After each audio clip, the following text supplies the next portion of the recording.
ಶಕ್ತಿ ಇದೆ. ನೀವೀಗ ಹೇಳಿರೋದು ಸಾಮಾನ್ಯವಾಗಿರೋದಲ್ಲ.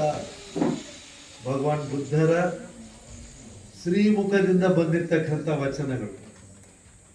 ಅವರ ಬಾಯಿಂದ ಬಂದಿದೆ ಅಂದರೆ ಅವರ ಹೃದಯದಿಂದ ಬಂದಿದೆ. ಹೃದಯದಿಂದ ಬಂದಿದೆ ಅಂದರೆ ಹೃದಯ ಸಂಬೋಧಿ ಪಡೆದ ಸಮ್ಯಕ್ ಸಂಬುದ್ಧರ ಹೃದಯದಿಂದ ಬಂದಿರತಕ್ಕಂಥ ವಚನಗಳಿವೆ.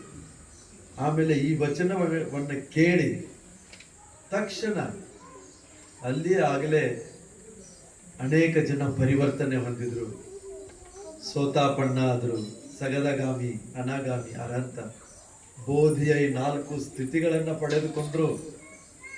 ಇದು ಸಾಮಾನ್ಯವಾಗಿರೋದಲ್ಲ, ಇವೆಲ್ಲ ಪರಿವರ್ತನೆಯನ್ನು ಮಾಡಿರ್ತಕ್ಕಂಥ ವಚನಗಳು.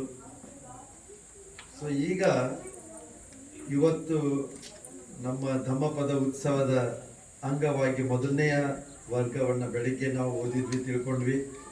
ಈ ಎರಡನೆಯ ವರ್ಗದ ಬಗ್ಗೆ ಸ್ವಲ್ಪ ತಿಳಿದುಕೊಳ್ಳೋಣ.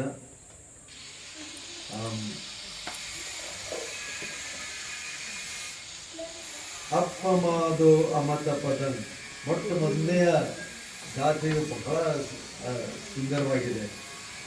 ಅಪ್ಪಮಾದೋ ಅಮತ ಪದನ್ ಪಮಾದೋ ಮಚ್ಚುನೋ ಪದನ್ ಅಪ್ಪಮತ್ತ ನಮೀಯಂತಿ ಏಪಮತ್ತ ಯಥಾಮತ. ಅದರ ಅರ್ಥ ಎಚ್ಚರಿಕೆಯ ಇರುವಿಕೆ ಅಮೃತತ್ವದ ಹಾದಿ. ಅಂದ್ರೆ ಯಾರು ಎಚ್ಚರಿಕೆಯಿಂದ ಇರ್ತಾರೆ ಅವರು ಅಮೃತ. ಅಮತ ಅಂದ್ರೆ ಅಮೃತ, ಮರಣ ಇಲ್ಲದ ಸ್ಥಿತಿ, ನಿಬ್ಬಾಣವನ್ನ ಪಡಿತಾರೆ. ಪಮಾದೋ ಮಚ್ಚುನೋಪದ, ಜಾಗೃತ ಇಲ್ಲದೇ ಇರುವುದು, ಅಜಾಗರೂಕತೆ, ಅದು ಮಚ್ಚುನೋಪದನ್, ಸಾವಿನ ದಾರಿ.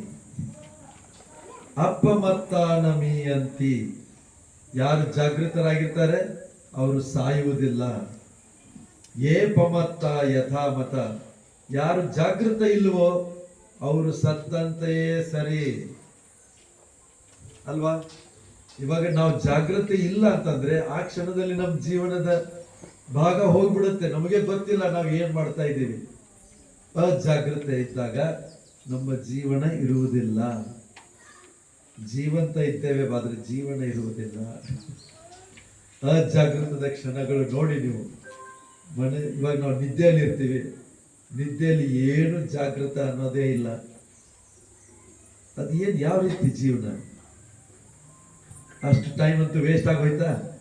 ಈಗ ಎದ್ದಿರುವ ಸಮಯದಲ್ಲಿ ಅಜಾಗೃತರಾಗಿದ್ದಾಗಲೂ ಕೂಡ ಅದೇ ರೀತಿ ಸಮಯ ಹೋಗ್ಬಿಡುತ್ತೆ. ನೀವು ಅಜಾಗೃತರಾಗಿದ್ದು ಆಮೇಲೆ ಜಾಗೃತರಾಗಿ ನಾನು ಏನ್ ಮಾಡ್ತಾ ಇದ್ದೆ, ಅಷ್ಟು ಜೀವನದ ಆ ಕ್ಷಣಗಳು ಹೋಗ್ಬಿಟ್ವು. ಆ ಕ್ಷಣಗಳಲ್ಲಿ ನಾವು ಜೀವಂತ ಇರಲಿಲ್ಲ. ಯಾರು ಅಜಾಗೃತ ಆಗಿದ್ದಾರೆ ಅವರು ಸತ್ತಂತೆ ಸರಿ ಅಂತ ಭಗವಾನ್ ಬುದ್ಧರು ಹೇಳ್ತಾರೆ ಅಲ್ವಾ. ಏವಂ ವಿಶೇಷತೋನ್ಯತ್ವ, ಎಚ್ಚರಿಕೆಯ ಅಪ್ಪಮಾದಮ್ಮಿ ಪಂಡಿತ.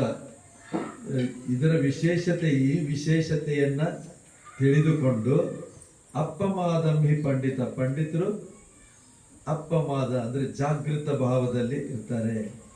ಅಪ್ಪಮಾದೆ ಪ್ರಮೋದಂತಿ, ಅಷ್ಟೇ ಅಲ್ಲ, ಜಾಗೃತ ಭಾವದಲ್ಲಿ ಆನಂದ ಪಡುತ್ತಾರೆ.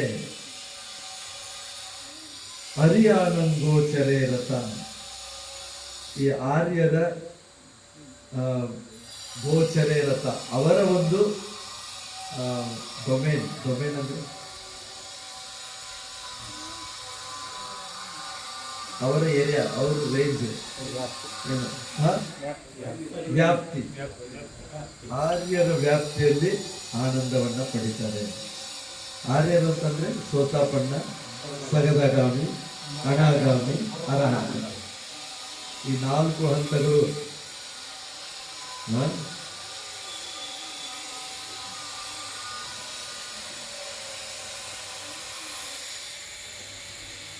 ಇದು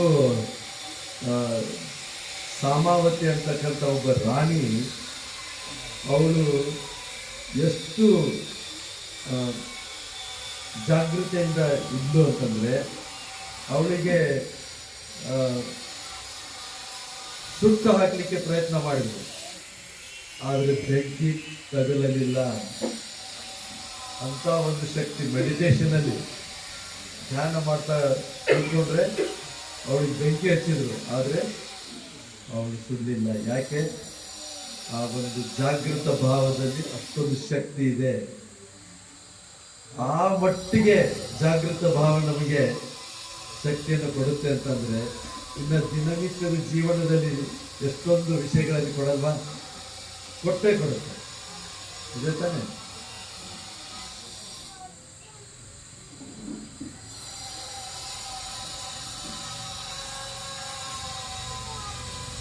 ಉತ್ಥಾನವತೋ ಸತಿಮತೋ ಶುಚಿಕಮ್ಮಸ್ಸ ನಿಸಮ್ಮಕಾರಿನೋ ಸನ್ಯತಸ್ಸ ಧಮ್ಮ ಜೀವಿನೋ ಅಪಮತ್ತಸ್ಸ ಯಶೋಭಿವರ್ಧತಿ. ಪ್ರಯತ್ನ ಪರನು, ಸ್ಮೃತಿವಂತನು, ಸತ್ಕಾರ್ಯ ಮಾಡುವವನು, ಶೀಲನು, ವಿವೇಚನಾಶಾಲಿಯು ಮತ್ತು ಧರ್ಮಕ್ಕೆ ಅನುಗುಣವಾದ ಜೀವನ ನಡೆಸುವವನ ಯಶಸ್ಸು ಸದಾ ಬೆಳೆಯುತ್ತೆ ಅಂತ ಭಗವಾನ್ರು ಇಲ್ಲಿ ಹೇಳ್ತಾರೆ.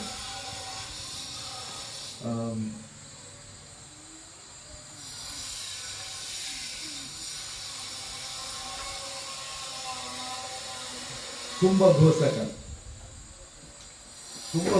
ಅಂತ ಒಬ್ಬ ದೊಡ್ಡ ಶ್ರೀಮಂತನ ಮಗ ಇರ್ತಾನೆ.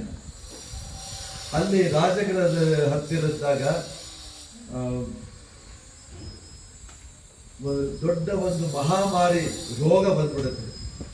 ಇವಾಗ ನಮ್ಮ ಕೋವಿಡ್ ಬಂತಲ್ಲ, ಆ ರೀತಿ ಸಾವಿರಾರು ಜನ ಸಾಯ್ತಕ್ಕಂಥ ಪ್ಲೇಗ್. ಆಗ ಅವ್ರ ತಂದೆ ತಾಯಿ ಹೇಳ್ತಾರೆ, ನೋಡಪ್ಪ ಮಗನೇ, ನೀನು ಒಬ್ಬನೇ ಇದೆ ಇಲ್ಲಿ, ಈಗ ನೀನು ಇಲ್ಲಿದ್ರೆ ನೀನು ಸತ್ತೋಗ್ತೀಯ, ನಮಗೆ ವಯಸ್ಸಾಗಿದೆ, ನಮ್ಮ ವಯಸ್ಸಂತೂ ಮುಗಿದಿದೆ, ನೀನು ಇಲ್ಲಿಂದ ಓಡಿ ಹೋಗಿ ಎಲ್ಲಾದರೂ ಇದ್ದು ಇದೆಲ್ಲ ರೋಗ ಹೋದ ಮೇಲೆ ಬಾ ಅಂತ.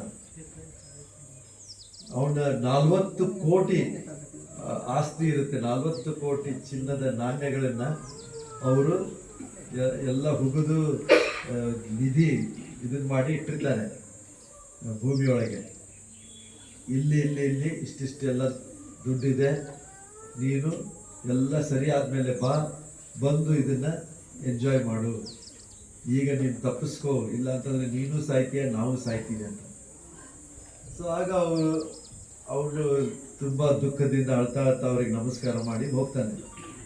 ತಂದೆ ತಾಯಿ ಅವರು ಇಡೀ ಊರೇ ಎಲ್ಲ ಸತ್ತೋಗ್ಬಿಡ್ತಾರೆ. 12 ವರ್ಷ ಅವನಲ್ಲಿ ಕಾಡಲ್ಲಿ ಅಲ್ಲಿ ಇದ್ದು ಬರ್ತಾನೆ. ಬಂದು ತಿರ್ಗಾ ಜೀವನ ಪ್ರಾರಂಭ ಮಾಡ್ತಾನೆ, ನೋಡ್ತಾನೆ, ಚೆಕ್ ಮಾಡ್ತೀನಿ ಆ ನಿಧಿ ಇದೆಯೋ ಇಲ್ವೋ ಅಂತ.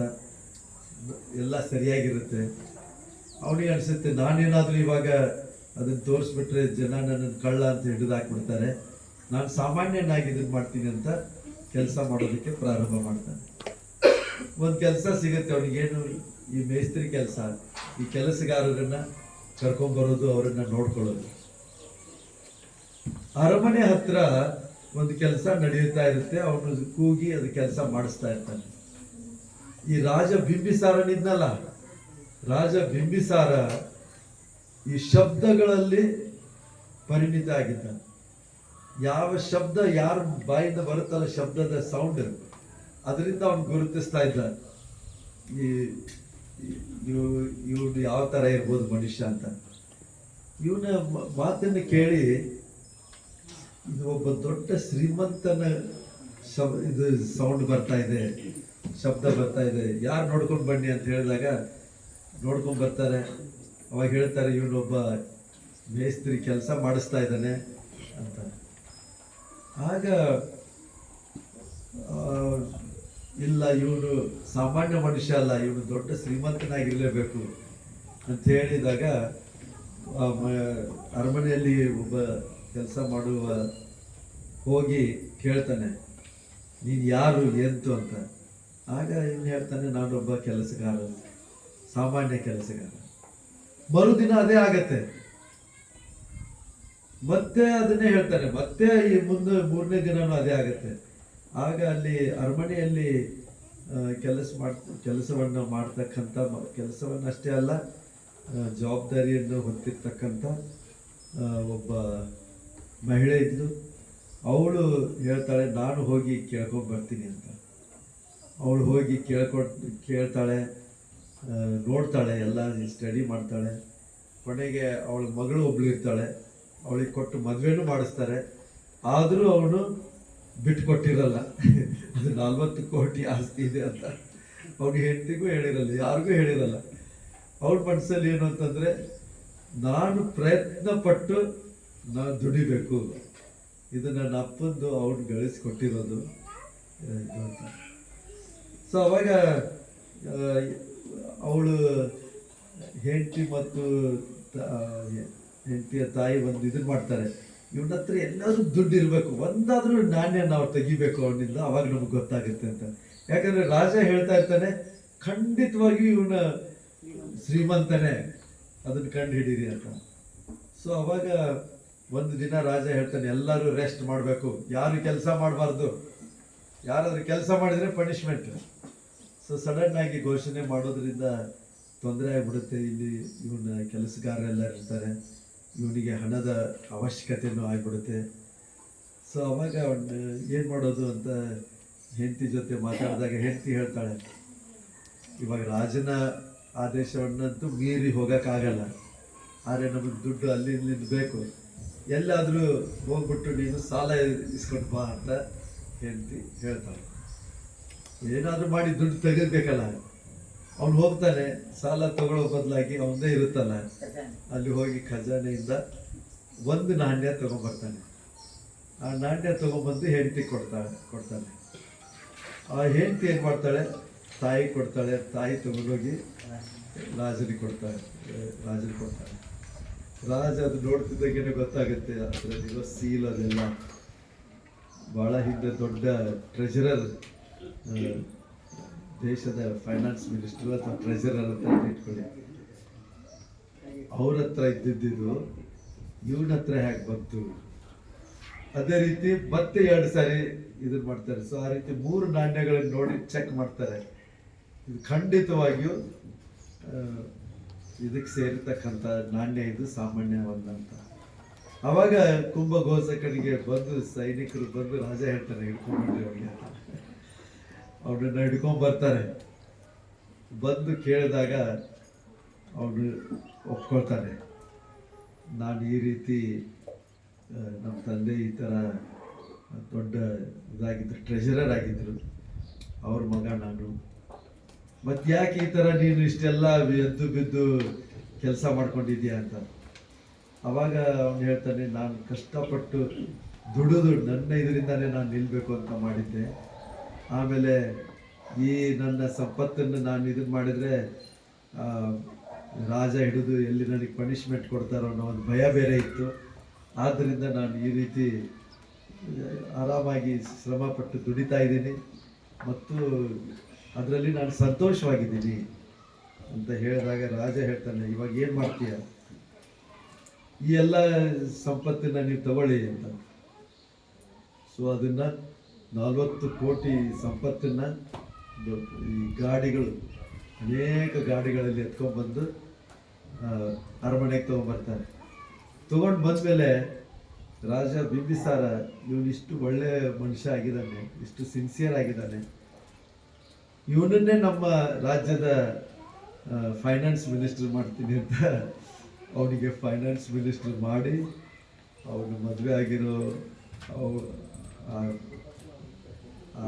ಏನು ಪತ್ನಿ ಇದ್ಲಲ್ಲ, ಅವ್ರ ತಾಯಿ ಆಲ್ರೆಡಿ ಅರಮನೆಯಲ್ಲೇ ಕೆಲಸ ಮಾಡ್ತಾ ಇದ್ಲು.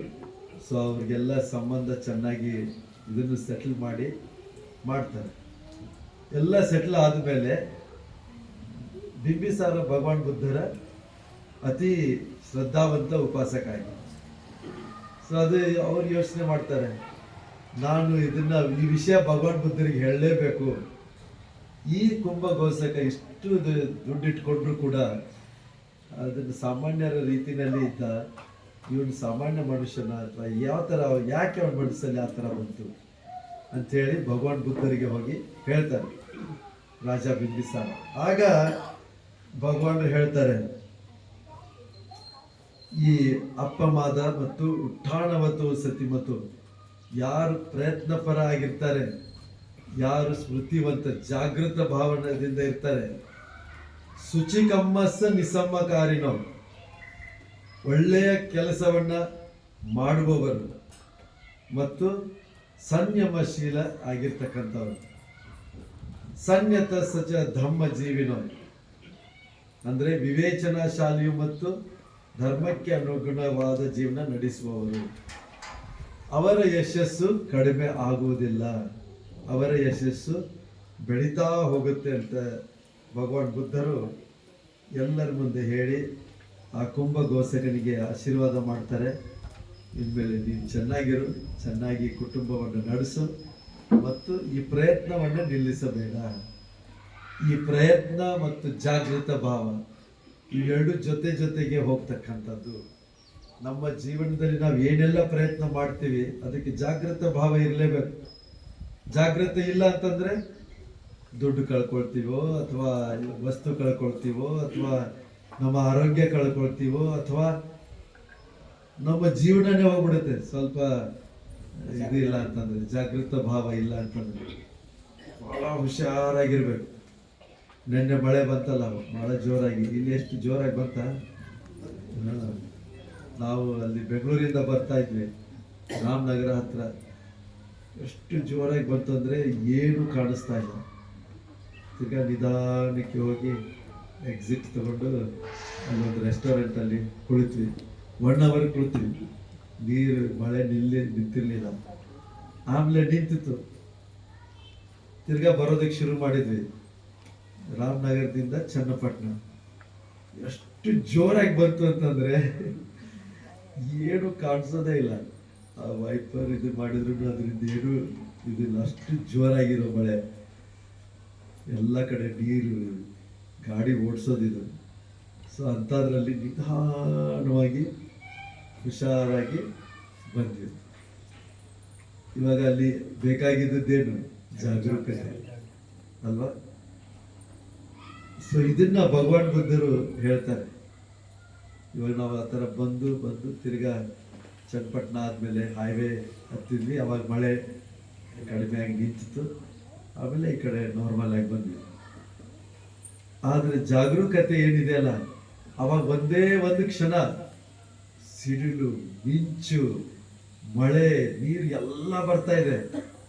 ನಾನು ಅನ್ಕೊಂಡೆ ಇವಾಗ ನಾವು ಸರ್ವಿಸ್ ಇದು ಹಳೆ ರೋಡಲ್ಲಿ ಬರ್ತಾ ಇದ್ದೀವಿ, ಇದು ಹೈವೇ ಮೇಲೆ ಅಲ್ಲ. ಗಿಡಗಳಿವೆ, ದೊಡ್ಡ ದೊಡ್ಡ ಗಿಡಗಳು. ಸೊ ಗಿಡಗಳು ಬೀಳೋ ಚಾನ್ಸ್ ಇದೆ. ನೀರು ಇಷ್ಟಿಷ್ಟು ಹತ್ರ ನೀರು ರೋಡಲ್ಲಿ ನಿಂತ್ಕೊಂಡ್ಬಿಟ್ಟಿದೆ. ಏನೆಲ್ಲ ಆಗ್ಬೋದು. ನಾನು 1 ವರ್ಷದ ಹಿಂದೆ ಆಗಿತ್ತಲ್ವ ನನಗೆ ಆಕ್ಸಿಡೆಂಟ್. ಇದೇ ಥರ ಬರುವಾಗಲೇ ಮಳೆ ನೀರು ನಿಂತಾಗ, ನಿಂತ ನೀರಿನಲ್ಲಿ ಬರುವಾಗ ರಾಮನಗರ ಹತ್ರನೇ ನಾನು ನಮ್ಮ 4 ಜನ ಬಾಕ್ಸ್ಗಳಿಗೆ ಆಕ್ಸಿಡೆಂಟ್ ಆಗಿಬಿಟ್ಟಿತ್ತು. ನಮ್ಮ ಗಾಡಿ ಫುಲ್ ಹೋಗ್ಬಿಡ್ತು. ಫುಲ್ ರೌಂಡ್ ಹಾಕಿ ಪಕ್ಕದ ಇದು ಇರುತ್ತಲ್ಲ ಗಾಡಿ, ಅದಕ್ಕೆಲ್ಲ ಹೊಡೆದು ಎಲ್ಲ ಇದಾಗ್ಬಿಟ್ಟಿತ್ತು. ಸೊ ಅವಾಗ ಜಾಗೃತ ಭಾವ ಇತ್ತು, ಆದರೆ ಏನು ಮಾಡೋಕ್ಕಾಗಲ್ಲ, ಕಂಟ್ರೋಲೇ ಇಲ್ಲ. ಅದು ಈ ಕೆಳಗಡೆ ನೀರೆಲ್ಲ ಬಂದದು ಸ್ಕಿಡ್ ಆಗ್ತಾ ಹೋಗ್ಬಿಟ್ಟು. ಭಗವಾನ್ ಬುದ್ಧರು ಒಂದು ಎಕ್ಸಾಂಪಲ್ ಹೇಳ್ತಾರೆ. ಏನಂತಂದ್ರೆ, ಈಗ ಒಬ್ಬ ವ್ಯಕ್ತಿ ಇರ್ತಾನೆ. ಆ ವ್ಯಕ್ತಿ ಸಾಯೋನಿರ್ತಾನೆ, ಅವನಿಗೆ ಗಲ್ಲು ಶಿಕ್ಷೆ ಆಗಿರುತ್ತೆ. ಅವನು ಕೇಳ್ಕೊಳ್ತಾನೆ ರಾಜನಿಗೆ, ನನ್ನನ್ನು ಉಳಿಸಿ ಅಂತ. ಅವಾಗ ಅವನು ಹೇಳ್ತಾನೆ, ನೀನು ಒಂದು ವೇಳೆ ತಲೆ ಮೇಲೆ ಒಂದು ಮಡಿಕೆ ತುಂಬ ಎಣ್ಣೆ ಹಾಕೋ, ಫುಲ್ ಎಣ್ಣೆ ತುಂಬಿ ತಲೆ ಮೇಲೆ ಇಟ್ಕೊಂಡು ನೀನು ನಡ್ಕೊಂಡು ಹೋಗ್ಬೇಕು. ಅದು ಎದುರಲ್ಲಿ ನಡ್ಕೊಂಡು ಹೋಗ್ಬೇಕು. ಜಾತ್ರೆ ನಡೀತಾ ಇದೆ. ಆ ಜಾತ್ರೆಯಲ್ಲಿ ನೃತ್ಯ ಅದೆಲ್ಲ ನಡೀತಾ ಇದೆ. ಅಲ್ಲೆಲ್ಲ ತುಂಬ ಜನ ಇದ್ದಾರೆ, ರಶ್. ಆ ಜಾತ್ರೆ ಮಧ್ಯದಿಂದ ಇಲ್ಲಿಂದ ಹೋಗಿ ಆ ಕಡೆ ನೀನು ಪಾರಾಗಿ ಬರಬೇಕು. ಒಂದು ಹನಿ ಎಣ್ಣೆ ಬೀಳಬಾರ್ದು, ಬಿದ್ದರೆ ನಿನಗೆ ಗಲ್ಲು ಶಿಕ್ಷೆ ಅಂತ ಹೇಳಿದ್ರು ಅಂತ ಇಟ್ಕೊಂಡಿದ್ದು. ಉದಾಹರಣೆ ಭಗವಾನ್ ಬುದ್ಧರು ಕೊಡೋದು. ಅವಾಗ ಆ ಮನುಷ್ಯ ಹೋಗ್ತಾನೆ ತಲೆ ಮೇಲೆ ಎಣ್ಣೆ ಇಟ್ಕೊಂಡು. ಜಾತ್ರೆ ಬೇರೆ ಇದೆ, ಹಾಡುಗಳು, ನೃತ್ಯಗಳು, ಎಷ್ಟೊಂದು ಶಬ್ದಗಳು ಇವೆ. ಅದ್ರ ಮಧ್ಯ ಅವನು ಒಂದು ಹನಿ ಎಣ್ಣೆ ಬೀಳದ ಹಾಗೆ ನಡ್ಕೊಂಡು ಹೋಗ್ಬೇಕು. ಅದು ಅವನ ಜೀವನ ಮರಣದ ಪರಿಸ್ಥಿತಿ ಅಲ್ವಾ? ಅವಾಗ ಆ ವ್ಯಕ್ತಿ ಏನ್ ಮಾಡ್ತಾನೆ? ಎಷ್ಟು ಜಾಗೃತೆಯಾಗಿರ್ತಾನೆ? ನಾರ್ಮಲ್ಗಿಂತನೂ 100 ಪಟ್ಟು 1000 ಪಟ್ಟು ಜಾಗೃತೆಯಿಂದ ಅವನ ಜೀವ ಉಳಿಸ್ಕೋಬೇಕು ಅಂತಂದ್ರೆ ಅಲ್ವಾ? ಸೊ ಅವಾಗ ಒಂದು ಕ್ಷಣನೂ ಅಜಾಗೃತ ಆಗೋದಕ್ಕೆ ಸಾಧ್ಯ ಇಲ್ಲ. ಆ ರೀತಿ ನಮ್ಮ ಸತಿ ಅಂತ ಹೇಳ್ತೀವಲ್ಲ, ಈ ಜಾಗೃತ ಭಾವ ಆ ರೀತಿ ಬೆಳೆಸ್ಕೊಳ್ಳಿ. ಒಂದು ಕ್ಷಣನೂ ಬಿಡದೆ ಪ್ರತಿ ಕ್ಷಣನೂ ಜಾಗೃತ. ಇವಾಗ ಸತಿಪಟ್ಟಣದಲ್ಲಿ ಕಾಯಾನುಪಸನ, ವೇದನಾನುಪಸನ, ಚಿತ್ತಾನುಪಸನ, ಧಮ್ಮಾನುಪಸನ. ಇಲ್ಲ ಶರೀರದ ಮೇಲೆ ಜಾಗೃತರಾಗಿರಿ, ಇಲ್ಲ ವೇದನಾ ಏನು ಅನುಭವ ಆಗ್ತಾ ಇದೆ, ಸುಖ ದುಃಖ ದುಃಖ ಸುಖ, ಅಥವಾ ಚಿತ್ತ ಏನು ಯೋಚನೆ ಬರ್ತಾ ಇದೆ ಅದನ್ನ ಜಾಗೃತರಾಗಿರಿ. ಇಲ್ಲ ಧಮ್ಮಗಳು ಅನೇಕ ವಿಷಯಗಳು, ಮನಸ್ಸಿನ ಸ್ಥಿತಿಗಳನ್ನು ತಿಳಿದು ಅವುಗಳ ಕಾರಣವನ್ನು ಕೂಡ ತಿಳಿಯುವುದು ಧಮ್ಮಾನುಪಸನ. ಸೊ ಹೀಗೆ ಭಗವಾನ್ ಬುದ್ಧರು ಜಾಗೃತ ಭಾವ, ಸತಿ ಅಂತ ಹೇಳಿ, ಅಪ್ಪಮಾದ ಅಂತ ಹೇಳಿ, ಇವೆಲ್ಲವೂ ಒಂದೇ ಸಮ್ಮ ಸತಿನಲ್ಲೇ ಬರ್ತಕ್ಕಂಥವು. ನೆಕ್ಸ್ಟ್, ಉಟ್ಟಾಣೇನ ಅಪ್ಪಮಾದೇನ ಸಂಯಮೇನ ದಮೇನ ಚ ದೀಪಂಕೈರಾತ ಮೇಧಾವಿ ಯಂಗೋಗುಣಾವಿ ಕೀರತಿ. ಇದು ಭಗವಾನ್ ಬುದ್ಧರು ಚೂಳ ಪಂಥಕ, ಅದ್ರ ಬಗ್ಗೆ ನಾನು ಸುಮಾರು ಸಾರಿ ಹೇಳಿದ್ದೀನಿ. ಚೂಳ ಪಂಥಕ ಅಂತ ಒಬ್ರು ಬಂತೇಜಿ ಇದ್ರು, ಮಹಾಪಂಥಕ ಅವ್ರ ಅಣ್ಣ ಬಂತೇಜಿ ಆದ್ರು. ಅವ್ರು ನೋಡ್ಬಿಟ್ಟು ಚೂಳ ಪಂಥಕ ಅಂತ ತಮ್ಮನು ಕೂಡ, ಚೂಳ ಅಂದ್ರೆ ಚಿಕ್ಕವನು, ಮಹಾ ಅಂದ್ರೆ ದೊಡ್ಡವನು, ಚೂಳ ಪಂಥಕ ಅವನು ಕೂಡ ಭಿಕ್ಷು ಆಗ್ಬಿಡ್ತಾನೆ. ಭಿಕ್ಷು ಏನೋ ಆಗ್ತಾನೆ, ಆದರೆ ಏನು ಕಲೀಲಿಕ್ಕೆ ಆಗಲ್ಲ, ಒಂದು ಗಾಥೆಯನ್ನು ನೆನಪು ಮಾಡಿಕೊಳ್ಳೋದಕ್ಕೆ ಆಗಲ್ಲ, ಅಷ್ಟು ಮರೆತು ಹೋಗ್ಬಿಡೋದು. ಸೊ ಕೊನೆಗೆ ಮಹಾಪಂಥಕ ಬಂತೇಜಿ ಅವ್ರ ಅಣ್ಣ, ಏನಯ್ಯ ನೀನು ಒಂದು 4 ಲೈನು ಬಾಯಾಟ ಮಾಡೋಕ್ಕಾಗಲ್ಲ, ನೀನೇನು ಇಲ್ಲಿ ಇದ್ದು ಉಪಯೋಗ, ಹೋಗ್ಬಿಟ್ಟು ಗೃಹಸ್ಥ ಆಗ್ಬಿಟ್ಟು ಮನೆಯಲ್ಲಿ ಇದು ಮಾಡಿ ಸೇವೆ ಮಾಡ್ಕೊಂಡಿರು ಅಂತ ಹೇಳ್ತಾರೆ. ಅವಾಗ ಬೇಜಾರಾಗ್ಬಿಡುತ್ತೆ ಚೂಳ ಪಂಥಕ ಬಂತೇಜಿಗೆ. ಬೇಜಾರಾಗಿ ಇನ್ನೇನು ನಾನು ಗೃಹಸ್ಥ ಆಗ್ತೀನಿ ಅಂತೇಳಿ ಗೇಟ್ ಹತ್ರ, ಜೇತವಣ್ಣದ ಗೇಟ್ ಹತ್ರ ಬಂದು ಇನ್ನೇನು ಹೋಗ್ಲೋ ಬೇಡವೋ ಅಂತ. ಅವಾಗ ಭಗವಾನ್ ಬುದ್ಧರು ಅಲ್ಲಿಗೆ ಬರ್ತಾರೆ. ಏನು ಚೂಳ ಪಂಥಕ, ಏನು ಇಷ್ಟು ಸಪ್ಪೆಯಾಗಿ ಮುಖ ಕಾಣಿಸ್ತಾ ಇದೆಯಲ್ಲ, ಏನು ಅಂತ ಕೇಳ್ತಾರೆ ಭಗವಾನ್ರು. ಅವಾಗ ಭಗವಾನ್ರೆ, ನಮ್ಮ ಮಹಾಪಂಥಕ ಬಂತೇಜಿಯವರು ನನಗೆ ಬೈದರು. ಏನಂತ ಹೇಳಿದರು? ನೀನು 4 ವಾಕ್ಯಗಳನ್ನು ಕೂಡ ನೆನಪಿಟ್ಕೊಳಕ್ಕಾಗಲ್ಲ, ನೀನು ಅಯೋಗ್ಯ, ಹೋಗ್ಬಿಡು, ಗೃಹಸ್ಥ ಆದ್ರೆ ಉತ್ತಮ ಅಂತ. ಸೊ ಅವಾಗ ಭಗವಾನ್ ಹೇಳ್ತಾರೆ, ಸರಿ ನೀನು ಒಂದು ವೇಳೆ ನಾನೊಂದು ಎಕ್ಸರ್ಸೈಸ್ ಕೊಡ್ತೀನಿ, ನೀನು ಅದನ್ನು ಮಾಡು, ಆಮೇಲೆ ನೀನು ಡಿಸೈಡ್ ಮಾಡುವಂತೆ ಅಂತ ಹೇಳ್ತಾರೆ. ಸೊ ಅವಾಗ ಭಗವಾನ್ ಬುದ್ಧರು ಒಂದು ಪರಿಶುದ್ಧವಾದ ಬಿಳಿ ಬಟ್ಟೆ ಕೊಡ್ತಾರೆ. ಕೊಟ್ಟು ಇದನ್ನ ಉಜ್ತಾ ಇರು, ಇದನ್ನು ಉಜ್ತಾ ಏನು ಮಾಡಬೇಕು? ರಜೋಹರಂಗ್ ಅಂತಂದ್ರೆ, ರಜ ಅಂತಂದ್ರೆ ಕೊಳಕು ಅಲ್ವಾ, ಗಲೀಜು ಕೊಳಕು. ಹರಂಗ್ ಅಂತಂದ್ರೆ ಹೋಗ್ಲಿ, ದೂರ ಆಗಲಿ, ಆ ಥರ ರಜೋಹರಂಗ್ ಅಂತ ನೀನು ಅದನ್ನ ಹೇಳ್ತಾ ಇರು, ಮತ್ತಿನ್ನೇನಿಲ್ಲ. ಚೂಳ ಪಂಥಕ ಬಂತೇಜಿಯವರು ಶುರು ಮಾಡ್ತಾರೆ. ಅದು ಹೇಳ್ತಾ ನೋಡ್ತಾರೆ, ಏನಾಗುತ್ತೆ, ಆ ಬಟ್ಟೆ ಕಪ್ಪಗಾಗ್ತಾ ಹೋಗುತ್ತೆ. ಯಾಕೆ? ಅದು ಉಜ್ಜುತ್ತಾ ಇದ್ದಾರಲ್ಲ, ಉಜ್ಜೋದ್ರಿಂದ. ರಜೋಹರಂಗ್ ಹೇಳ್ತಾ ಇದ್ದಾರೆ, ರಜೋ ದೂರ ಆಗಲಿ ಅಂತ, ಆದರೆ ಅದು ಇದಾಗ್ತಾ ಇದೆ. ಆದರೆ ಅದನ್ನು ನೋಡಿ ಅವರ ಪ್ರಜ್ಞೆ ಉಂಟಾಯಿತು.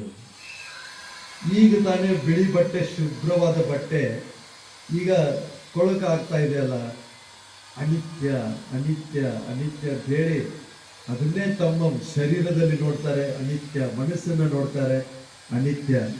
ಈ ಎಲ್ಲ ಅನಿತ್ಯಮಯವಾಗಿದೆ ಅಂತೇಳಿ ಸಮಾಧಿ ಬೆಳೆಯುತ್ತೆ, ಏಕಾಗ್ರತೆ ಬೆಳೆಯುತ್ತೆ. ಅಲ್ಲೇ ಅವರು ಅದನ್ನ ಮಾಡ್ತಾ ಮಾಡ್ತಾ ಅರ್ಹಂತರಾಗಿಬಿಡ್ತಾರೆ.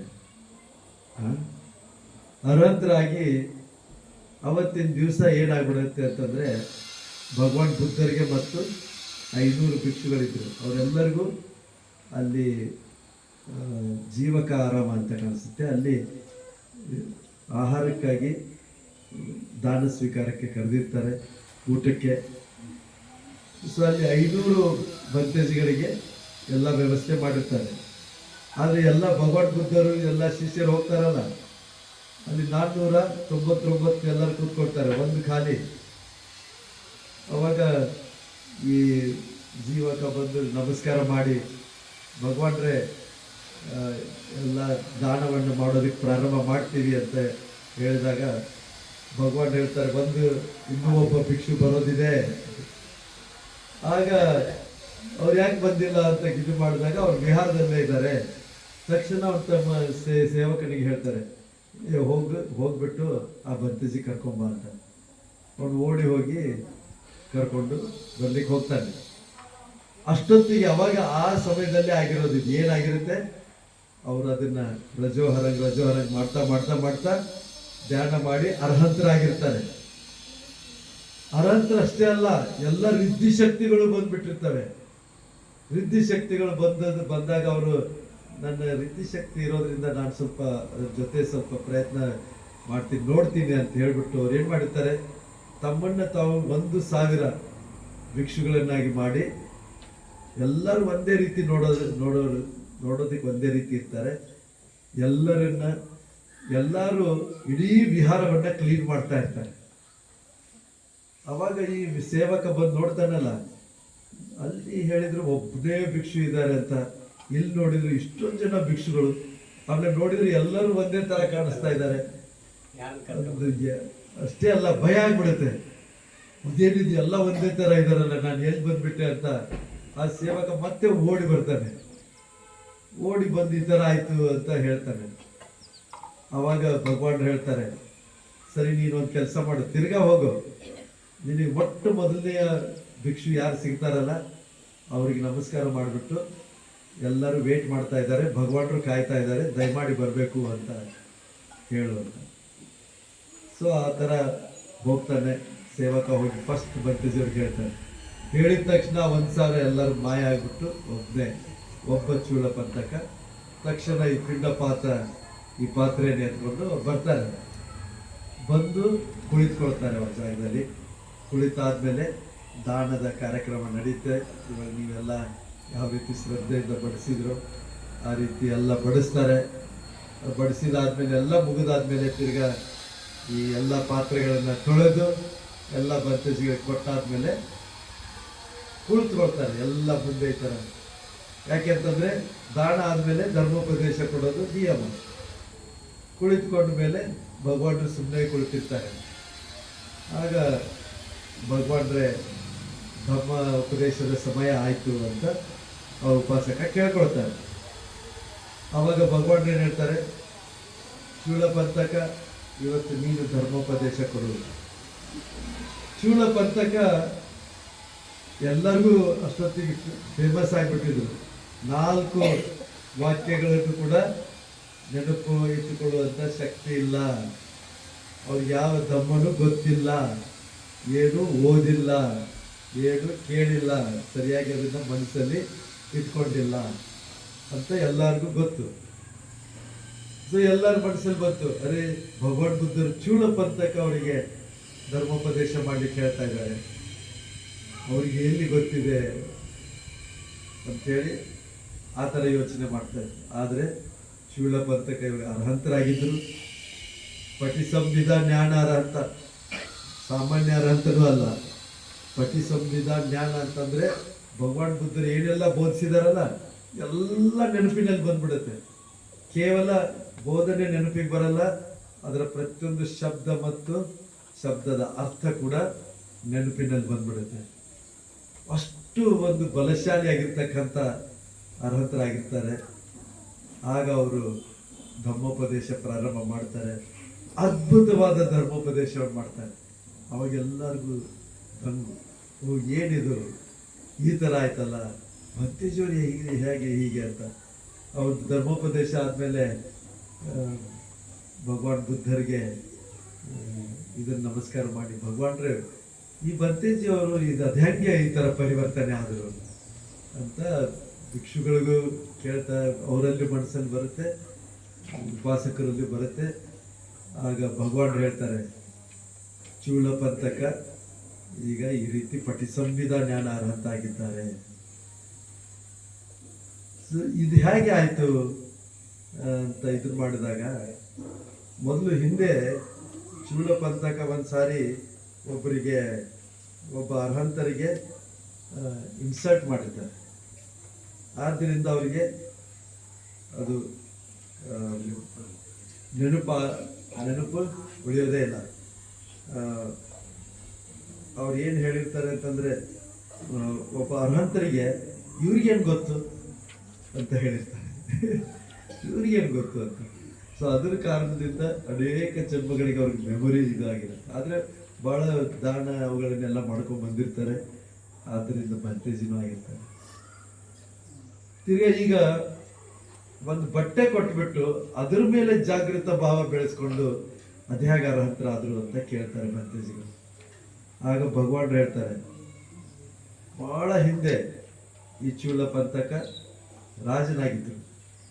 ರಾಜನಾಗಿದ್ದಾಗ ಒಂದು ಸಂಪೂರ್ಣ ಬಿಳಿಯಾದಂಥ ರಥವನ್ನ ಹೊಂದಿದ್ರು. ಆ ಬಿಳಿ ರಥದಲ್ಲಿ ರಾಜ ಸವಾರಿ ಮಾಡ್ಕೊಂಡು ಹೋಗುವಾಗ ಮಧ್ಯಾಹ್ನ ಆಗಿತ್ತು. ಮಧ್ಯಾಹ್ನ ಬೆವರು ಬರ್ತಾ ಇತ್ತು. ಬೆವರಿನಿಂದ ಏನಾಗ್ಬಿಡ್ತು, ಉಜ್ತಾ ಆ ಬಿಳಿ ಬಟ್ಟೆ ಇತ್ತಲ್ಲ ಎಲ್ಲ ಸೀಟ್ ಅಲ್ಲಿ ಕೆಲವೊಂದು ಕಡೆ ಕಪ್ಪಗಾಗಿ ಹೋಗ್ಬಿಡ್ತು. ಅವಾಗ ರಾಜನ ಮನಸ್ಸಲ್ಲಿ ಬಂದಿತ್ತು, ಓ ಇದೇನು ಅನಿತ್ಯ, ಇದೇನು ಕೊಳಕು ಅಂಥೇಳಿ ಅವಾಗ ಯೋಚನೆ ಮಾಡಿ ಮನಸ್ಸಲ್ಲಿಟ್ಟಿದ್ದ. ಆ ಕಮ್ಮದ ಫಲ ಭಗವಾನ್ರಿಗೆ ಗೊತ್ತಿತ್ತು. ಈಗ ನಾನು ಇದನ್ನು ಕೊಟ್ಟರೆ ಅದು ಕೆಲಸ ಮಾಡುತ್ತೆ ಅಂತ ಹೇಳ್ಬಿಟ್ಟು, ಆದ್ದರಿಂದ ನಾನು ಕೊಟ್ಟಿದ್ದೆ. ಅದು ಮತ್ತೆ ಆ ಯೋಚನೆ ಬಂದು ಶೀಲ ಸಮಾಧಿ ಪ್ರಜ್ಞೆ ಪರಿಪೂರ್ಣ ಆಗಿ ಅರ್ಹಂತರಾದರು ಅಂತ. ಸೊ ಅವಾಗ ಭಗವಾನ್ ಬುದ್ಧರು ಇದನ್ನು ಹೇಳ್ತಾರೆ, ಉಟ್ಟಾನೇನ ಅಪ್ಪಮಾದೇನ ಸಂಯಮೇನ ದಮೇನ ಚ ದೀಪಂಕೈರಾತ ಮೇಧಾವಿ ಯಂಗೋ ಓಗೋ ನಾಭಿಕೀರತಿ. ಎಚ್ಚರಿಕೆಯಿಂದ ಇರಿ, ಪ್ರಯತ್ನವನ್ನು ಮಾಡಿ, ಸಂಯಮದಿಂದ ಇರಿ. ಒಬ್ಬ ಜ್ಞಾನಿ ಆದವನು ತನಗೆ ತಾನೇ ದ್ವೀಪವನ್ನಾಗಿ ಮಾಡಿಕೊಳ್ಳುತ್ತಾನೆ. ಯಾವ ತರ ದ್ವೀಪ? ಯಾವುದೇ ಪ್ರವಾಹ ಬಂದರೂ ಅದು ಏನು ತೊಂದರೆ ಆಗಲ್ಲ. ಆ ರೀತಿ ದ್ವೀಪವನ್ನಾಗಿ ಮಾಡಿಕೊಳ್ಳಿ ನಿಮ್ಮ ಜೀವನ. ಅರ್ಥ ಆಯ್ತಾ? ಇದಕ್ಕೆಲ್ಲ ಕಾರಣ ಏನು? ಅಪ್ಪಮಾದ, ಜಾಗೃತ ಭಾವ.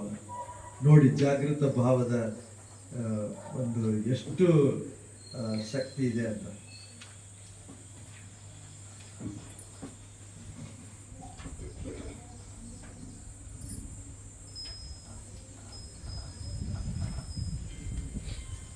ಅಪ್ಪಮತ್ತೋಪಮತ್ತೇಸು ಸುತ್ತೇಸು ಬಹುಜಾಗರೋ ಅಬಲ ಸಂವಸೀಗಸ್ಸೋ ಹಿತ್ವಾ ಯಾತಿ ಸುಮೇಧಸೋ.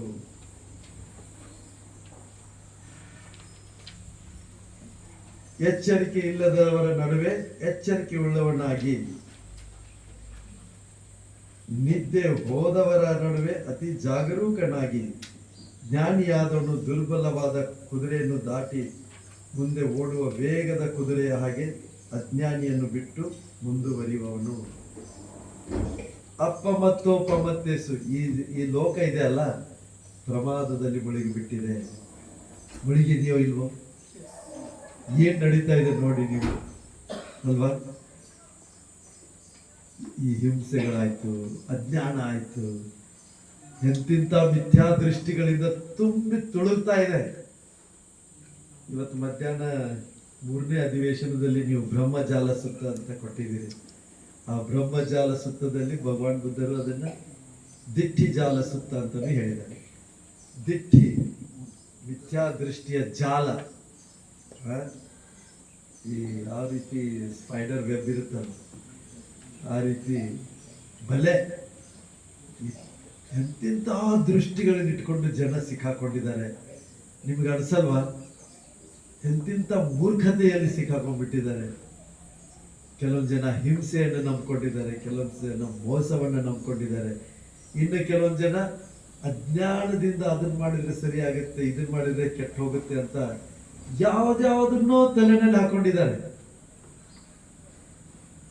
ನೋಡಿ ನೀವು ಹೊರಗಡೆ, ಅಯ್ಯೋ ಲೋಕದಲ್ಲಿ ಏನೆಲ್ಲ ವಿಚಿತ್ರ ನಂಬಿಕೆಗಳು, ಆಚರಣೆಗಳು, ಅವು ಎಲ್ಲವುಗಳಿಗೆ ಅಂಟಿಕೊಂಡಿರೋದು. ಅದೇ ನಮ್ಮ ದುಃಖಕ್ಕೆ ಕಾರಣ. ಅಪ್ಪ ಮತ್ತು ಪಮತ್ತೆಸು ಇವರೆಲ್ಲ ಧಮ್ಮದ ಬಗ್ಗೆ ಪ್ರಮಾದದಲ್ಲಿದ್ದಾರೆ, ಜಾಗೃತೆ ಇಲ್ಲ.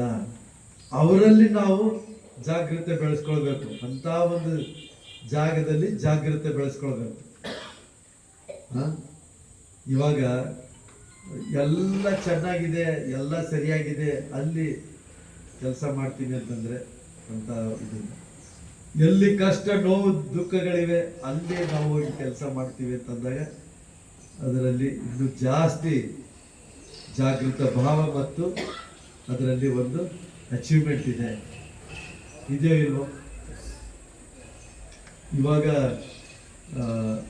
ಬ್ರಿಟಿಷರ್ ಕಾಲದಲ್ಲಿ ನೀವು ನೋಡಿ, ಒಬ್ಬೊಬ್ಬರು ಬ್ಯಾರಿಸ್ಟರ್ ಆಗಿಬಿಟ್ರೆ ಅವ್ರು ಕೋಟಾಧಿಪತಿಗಳಾಗ್ಬಿಡ್ತಾರೆ ಅಲ್ವಾ? ಇವಾಗ ಬಾಬಾ ಸಾಹೇಬ್ ಅಂಬೇಡ್ಕರ್ ಅವ್ರು ಹೋಗಿ ಅಲ್ಲೆಲ್ಲ ವಿದೇಶದಲ್ಲಿ ಓದ್ಕೊಂಡು ಬಂದ್ರಲ್ಲ, ಅವ್ರು ಇಲ್ಲಿ ಬಂದು ಕೆಲಸ ಮಾಡ್ಬೇಕಂತ ಇರಲಿಲ್ಲ. ಅವ್ರು ಇಂಗ್ಲೆಂಡಲ್ಲೇ ಇರ್ಬೋದಾಗಿತ್ತು, ಅಮೇರಿಕಾದಲ್ಲಿ ಇರ್ಬೋದಾಗಿತ್ತು. ಅಲ್ಲಿದ್ದು ಅವರು ತಮ್ಮ ಎಷ್ಟು ಬೇಕೋ ಅಷ್ಟು ಹಣ ಗಳಿಸ್ಬೋದಾಗಿತ್ತು. ಆದರೆ ಅದನ್ನೆಲ್ಲ ಬಿಟ್ಟು ಭಾರತಕ್ಕೆ ಬಂದರು. ಭಾರತದಲ್ಲಿ ಅವ್ರಿಗೇನು ಅರಮನೆಗಳು ಭೇಟಿ ಮಾಡ್ತಾ ಇದ್ವಾ? ಏನಿತ್ತು? ಏನಿಲ್ಲ. ಅದೇ ತಾತ್ಸಾರ ಮನೋಭಾವ ಇತ್ತು. ಅವರಿಗೆ ಇನ್ಸಲ್ಟ್ ಮಾಡ್ತಾ ಇದ್ರು, ಅವಮಾನ ಮಾಡ್ತಾ ಇದ್ರು. ಎಂತಿಂತ ದೊಡ್ಡ ಪೊಸಿಷನ್ ಅಲ್ಲಿ ಇದ್ರೂ ಅವಮಾನ ಮಾಡಿದ್ದಾರೆ. ಅಂತ ಘೋರ ಅಜ್ಞಾನ, ಜಾತಿಯ ಮತ ಅಂಧ, ಧರ್ಮದ ಅಂಧ, ಧರ್ಮಾಂಧತೆ, ಮತಾಂಧತೆ, ಜಾತಿ ಅಂಧತೆ ಇವೆಲ್ಲವೂ ಸೇರ್ಕೊಂಡ್ಬಿಟ್ಟಿದ್ವು. ಅರ್ಥ ಆಯ್ತಾ? आओ जी आओ, साधु साधु साधु. ಇದನ್ನೇನ ಬೇಕು? ಒಂದೇ ಒಂದು ಚೇರ್ ಬೇಕಷ್ಟೇ. ಇಲ್ಲ ಇಲ್ಲ, ಬೇರೆ ಯಾವ್ದಾದ್ರು ಪರವಾಗಿಲ್ಲ, ಬೇಕಂತೇನಿಲ್ಲ. ಅದು ಬಿಡಿ, ಅದು ಡಿಸ್ಟರ್ಬ್ ಮಾಡಬೇಡಿ.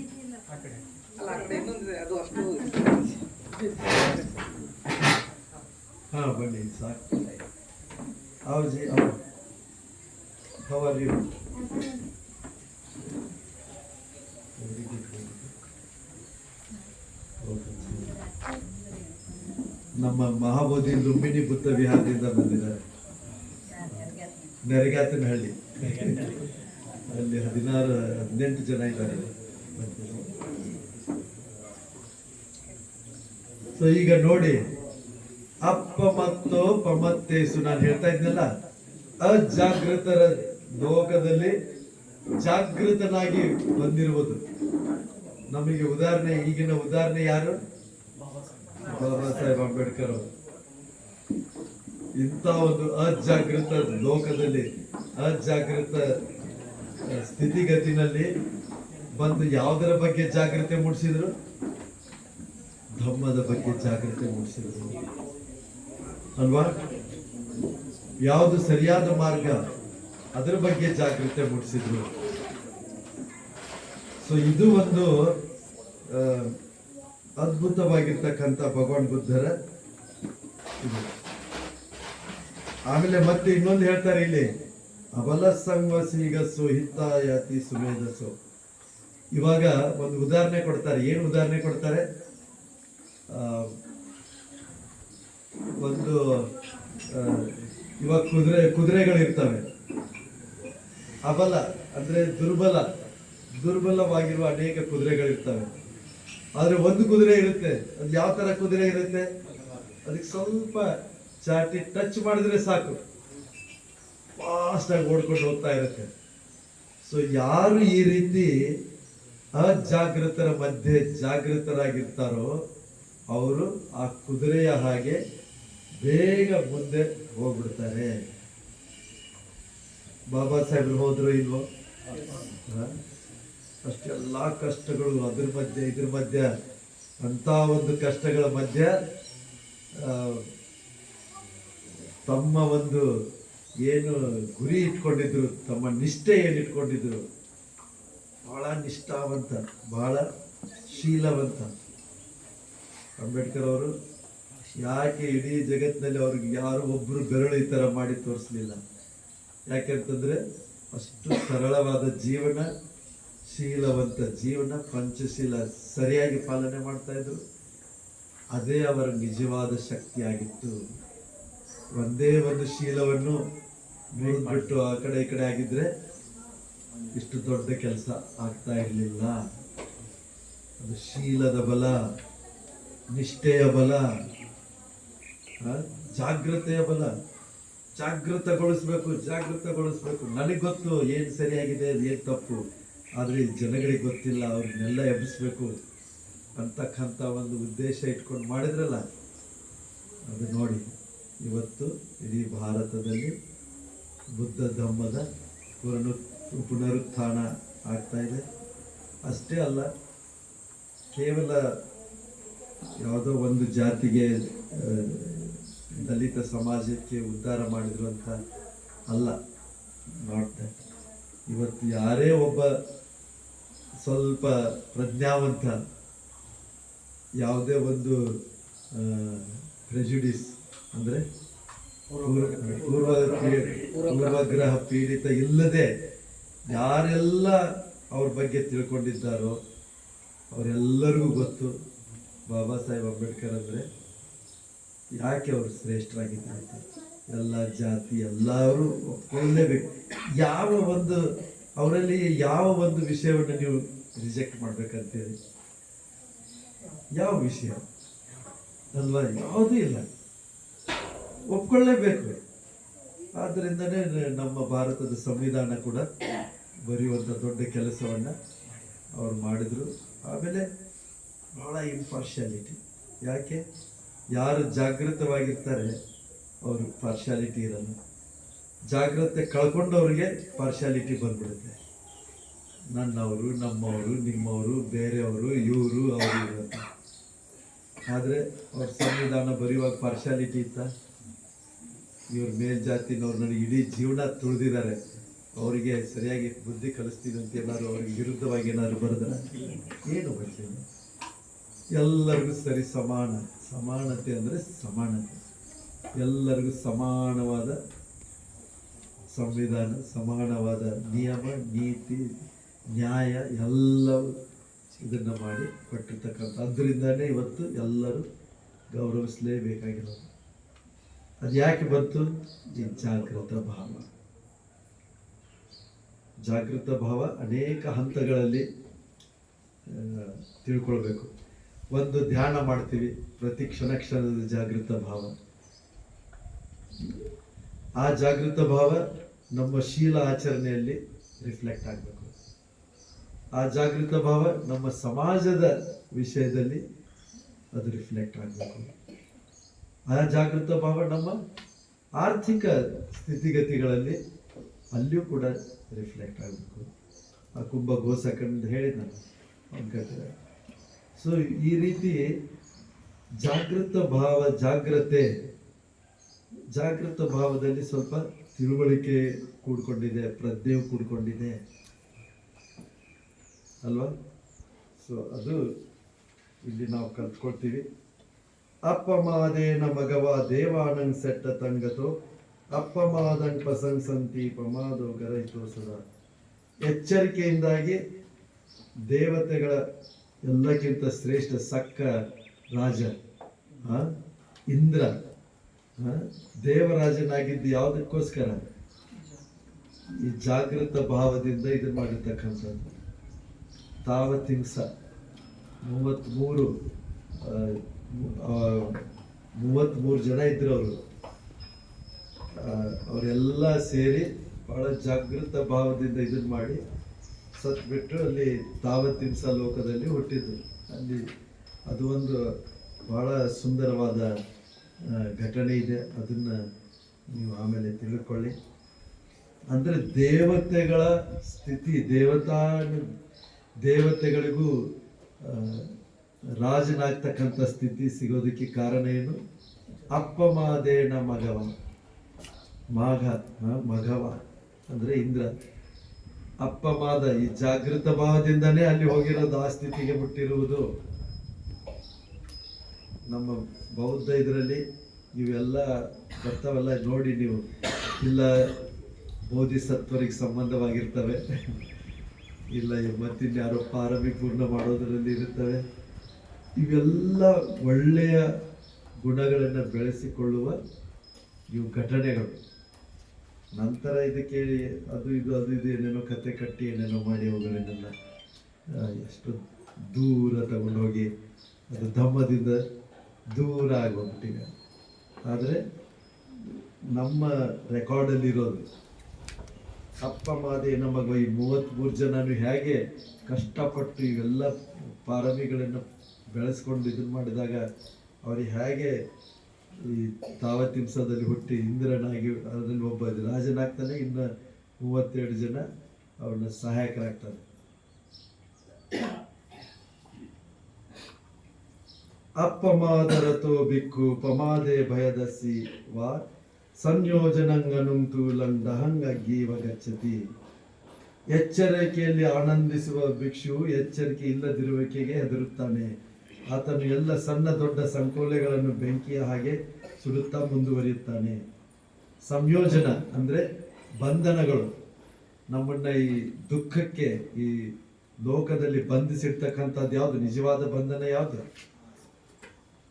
ಸಕ್ಕಾಯ ದಿಟ್ಟಿ ಅಂದ್ರೆ ನಾನು ಅಂತಕ್ಕಂಥ ಅಹಂಭಾವ, ವಿಚಿಕಿಚ್ಛ, ಸಂದೇಹ, ಬುದ್ಧ ಧಮ್ಮ ಸಂಘದಲ್ಲಿ ಸಂದೇಹ ಭಾವ, ಶೀಲಬದ್ಧ ಪರಮಾಸ, ಈ ಎಲ್ಲ ಕರ್ಮಕಾಂಡಗಳಿಗೆ ಅಂಟಿಕೊಳ್ಳುವುದು. ಕರ್ಮಕಾಂಡಗಳಿಂದಲೇ ಈ ಲೋಕ ನಡೀತಾ ಇದೆ. ಅಷ್ಟೇ ಅಲ್ಲ, ಅದು ಮಾನಸಿಕವಾಗಿ ಅಂಟಿಕೊಂಡ್ಬಿಡೋದು. ಅದು ಮಾಡಬೇಕು, ಅದು ಮಾಡಿದ್ರೆ ಸರಿ. ನಂತರ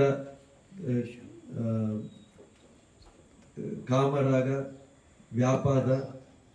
ಕಾಮರಾಗ ಅಂತಂದ್ರೆ ಈ ಎಲ್ಲ ಇಂದ್ರಿಯ ವಸ್ತುಗಳಿಗೆ ಅಂಟಿಕೊಳ್ಳೋದು. ವ್ಯಾಪಾದ ಅಂದ್ರೆ ಅದ್ರ ಮೇಲೆ ದ್ವೇಷ, ರಿಸೆಂಟ್ಮೆಂಟ್, ಅದ್ರ ಮೇಲೆ ದ್ವೇಷ ಮಾಡ್ತಕ್ಕಂಥ ಮನಸ್ಸು. ರೂಪರಾಗ. ಇವು 5 ಇಲ್ಲಿ ಸಣ್ಣ ದೊಡ್ಡ ಅಂತ ಹೇಳಿದ್ರಲ್ಲ, ಈ 5 ಬಂದ್ಬಿಟ್ಟು ಸಣ್ಣ ಅಂತಂದ್ರೆ ಬಹಳ ಗ್ರಾಸ್ ಆಗಿರ್ತಕ್ಕಂಥದ್ದು. ಇನ್ನು ಅದಕ್ಕಿಂತ ಸೂಕ್ಷ್ಮವಾಗಿರೋದು ರೂಪರಾಗ.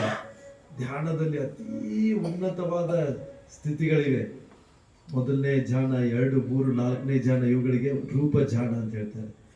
ರೂಪ ರಾಗ ಅಂತಂದ್ರೆ ಆ ಧ್ಯಾನಗಳಿಗೆ ಅಂಟಿಕೊಂಡಿರೋದು, ಅದನ್ನು ಕತ್ತರಿಸಾಕ್ಬಿಡ್ತಾರೆ. ಅರೂಪ ಧ್ಯಾನ ಅಂದ್ರೆ ಅರೂಪ ಮನಸ್ಸಿನ ಸ್ಥಿತಿಗಳಿಗೆ ಅಂಟಿಕೊಳ್ಳೋದು, ಅದನ್ನು ತೆಗೆದುಹಾಕ್ತಾರೆ. ಅದಾದ್ಮೇಲೆ ರೂಪರಾಗ, ಅರೂಪರಾಗ, ಉದ್ಧಚ್ಚ, ಮಾನ, ಉದ್ಧಚ್ಚ, ಅವಿಜ್ಜ. ಮಾನ ಅಂತಂದ್ರೆ ಅಹಂಕಾರ, ಉದ್ಧಚ್ಚ ಅಂದ್ರೆ ಚಂಚಲತೆ, ಅವಿಜ್ಜ ಅಂದ್ರೆ ಅಜ್ಞಾನ. ಇವು 5 ದೊಡ್ಡ ಸಂಕೋಲೆಗಳು, 5 ಚಿಕ್ಕ ಸಂಕೋಲೆಗಳು. ಇವುಗಳನ್ನ ತೆಗೆದು ಹಾಕುವುದೇ ನಮ್ಮ ಜೀವನದ ಗುರಿ. ಅರ್ಥ ಆಯ್ತಾ? ಬಂಧನದಿಂದ ಮುಕ್ತ ಆಗ್ಬೇಕಂತಂದ್ರೆ ನಿಜವಾದ ಬಂಧನ ಇವು 10, ಬೇರೆ ಯಾವುದು ಬಂಧನ ಅಲ್ಲ. ನಿಜವಾದ ನೀವು ಎಂಥದೇ ದೊಡ್ಡ ಅಂಡಮಾನ್ ನಿಕೋಬಾರ್ ಜೈಲಲ್ಲೇ ಹಾಕಿ ಆ ಬಂಧನ ಅಲ್ವೇ ಅಲ್ಲ. ಆ ಬಂಧನದಲ್ಲಿ ಕುತ್ಕೊಂಡು ಧ್ಯಾನ ಮಾಡಿ ಈ ಬಂಧನಗಳಿಂದ ಮುಕ್ತ ಆಗಿಬಿಟ್ರೆ ದೊಡ್ಡ ಬಂಧನ ಮುಕ್ತರಾಗ್ತಾರೆ. ಹಾಗೆಯೇ ಅಬಬ್ಬೋ ಪರಿಹಾನಾಯ ನಿಬ್ಬಾಣ ಸೇವ ಸಂತಿಕೆ. ಆ ರೀತಿ ವ್ಯಕ್ತಿ ಬೀಳುವುದಿಲ್ಲ, ಕೆಳಗೆ ಬೀಳುವುದಿಲ್ಲ, ಅಜ್ಞಾನದಲ್ಲಿ ಬೀಳುವುದಿಲ್ಲ, ತೃಷ್ಣೆಯಲ್ಲಿ ಬೀಳುವುದಿಲ್ಲ, ನಿಬ್ಬಾಣಕ್ಕೆ ಹತ್ತಿರವಾಗ್ತಾರೆ. ನಿಬ್ಬಾಣ ಸೇವ ಸಂತಿಕೆ, ನಿಬ್ಬಾಣಕ್ಕೆ ಸನಿಹರಾಗ್ತಾ ಹೋಗ್ತಾರೆ ಅಂತ ಹೇಳ್ತಕ್ಕಂಥ ಈ ಅಪ್ಪಮಾದದ ಬಹಳ ಸುಂದರವಾದ ಕೆಲವೊಂದು ಗಾಥೆಗಳನ್ನು ನಾವು ತಿಳಿಯೋದಕ್ಕೆ ಪ್ರಯತ್ನ ಮಾಡಿದ್ವಿ. ಸೊ ಇಲ್ಲಿಗೆ ಇದನ್ನು ಮುಕ್ತಾಯಗೊಳಿಸೋಣ. ಮುಂದಿನ ಅಧಿವೇಶನ ಬ್ರಹ್ಮಜಾಲ ಸೂತ್ರದ ಬಗ್ಗೆ ಇದೆ.